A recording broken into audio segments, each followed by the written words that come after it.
सभी का स्वागत है। तो याद है ना पिछली बार क्या हुआ था? मीत और ज्ञान अंकल किसी तरह न्यू दिल्ली से बच निकले थे और आज हम उनके साथ एक ऐसी दुनिया में जा रहे हैं जो पूरी तरह से अतीत की आप कह सकते हैं गूंज से भरी है। जी हाँ, ये है प्रतिध्वनि का शहर। आकाशगंगा के रखवाले का दूसरा अध्याय यहीं से शुरू होता है। देखिए, ये कोई आम शहर तो है नहीं। सोचिए, एक भूला हुआ डेटा हब जो दशकों पहले छोड़ दिया गया था और अब ये डिजिटल भूतों और बेकार पड़ चुके एआई का घर बन चुका है। एक ऐसी जगह जहां अतीत कभी मरता नहीं, बस टूटकर बिखर जाता है। तो अब कहानी आगे बढ़ती है। हमारे हीरो मीत और ज्ञान न्यू दिल्ली की उन ऊंची ऊंची इमारतों को पीछे छोड़ चुके हैं और अब वो एक ऐसी जगह पहुंच गए हैं जहां सच पूछिए तो हर कदम पर खतरा है। यहीं से उनकी असली परीक्षा की शुरुआत होती है। तो सवाल ये उठता है कि आखिर ये प्रतिध्वनि का शहर है क्या चीज़? अच्छा, एक पल के लिए सोचिए, एक बहुत बड़ी डिजिटल लाइब्रेरी और फिर एक भयानक साइबर भूकंप आता है और सब कुछ तहस-नहस कर देता है। तो अब वहाँ क्या बचा? सिर्फ टूटे हुए डेटा, भटकी हुई एआई और हाँ, डिजिटल यादों के भूत। जरा ये फर्क देखिए, कितना बड़ा बदलाव है। एक तरफ है न्यू दिल्ली, जहां जगमगाती सड़कें हैं, चहल पहल है और कॉरपोरेशंस का पूरा कंट्रोल है, और दूसरी तरफ ये पुरानी सर्विस टनलें, सड़े हुए सर्किट की गंध और डिजिटल भूतों का साया। मतलब दुनिया ही पूरी तरह से अलग है और हाँ, कहीं ज्यादा खतरनाक भी। और जैसा कि ज्ञान बताता है, इस जगह के अपने ही नियम हैं और अकॉब के एजेंट यहाँ सीधे हमला करने का रिस्क नहीं ले सकते, क्योंकि ये जगह खुद ही एक टाइम बॉम्ब की तरह है, बहुत अनस्टेबल। वो लोग बाहर निकलने के रास्ते पर घात लगाकर बैठेंगे। असली खतरा तो वहां है। यही बात इस मिशन को और भी ज्यादा तनावपूर्ण बना देती है। तो फिर सवाल ये है कि इस खतरनाक शहर में आने का मकसद क्या है? असल में वो यहां आकाश के पहले हिस्से को, मतलब उसके पहले नोड को खोजने आए हैं, और वो नोड इन्हीं खंडरों के दिल में कहीं छिपा हुआ है। एक पुराने डेटा मंदिर के खंडरों के बीचों बीच उन्हें आखिरकार अपनी मंजिल दिखी जाती है। हवा में तैरता हुआ एक चमकदार क्रिस्टल जो इन अंधेरे खंडरों में उम्मीद की एक किरण जैसा लग रहा है। पर यह सिर्फ एक क्रिस्टल नहीं है, इसका नाम है स्मृति स्रोत। ये आकाश का पहला टुकड़ा है और इसके अंदर इतिहास का एक ऐसा हिस्सा बंद है जो करप्ट नहीं हुआ है, जिसे कोई बदल नहीं सकता।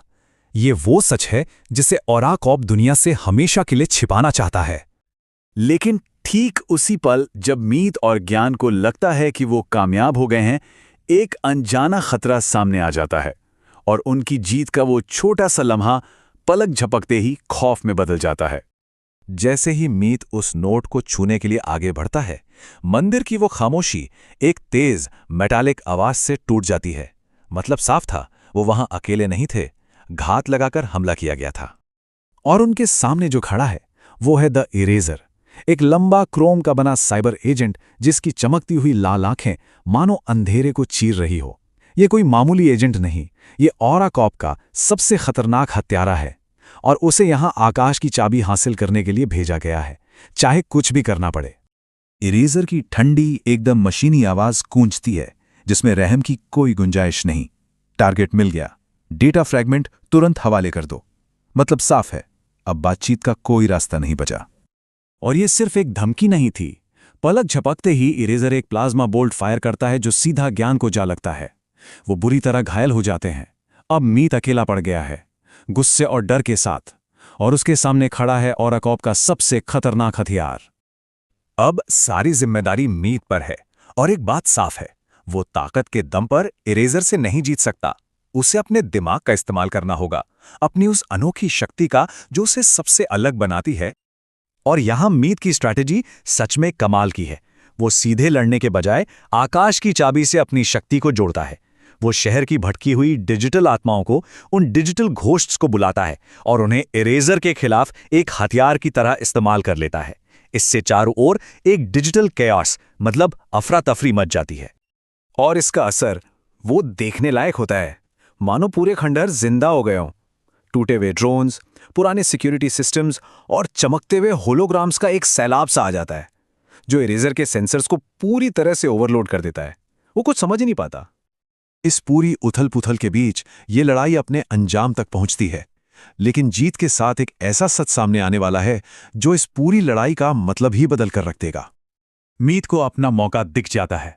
वो आगे बढ़कर स्मृति स्रोत को छू लेता है और जैसे ही वो ऐसा करता है उससे नीले रंग की एनर्जी की एक लहर निकलती है जो इरेजर के सिस्टम को रीबूट कर देती है और वो बेजान होकर जमीन पर गिर जाता है। ये जीत ब्रूट फोर्स की नहीं बल्कि दिमाग की थी।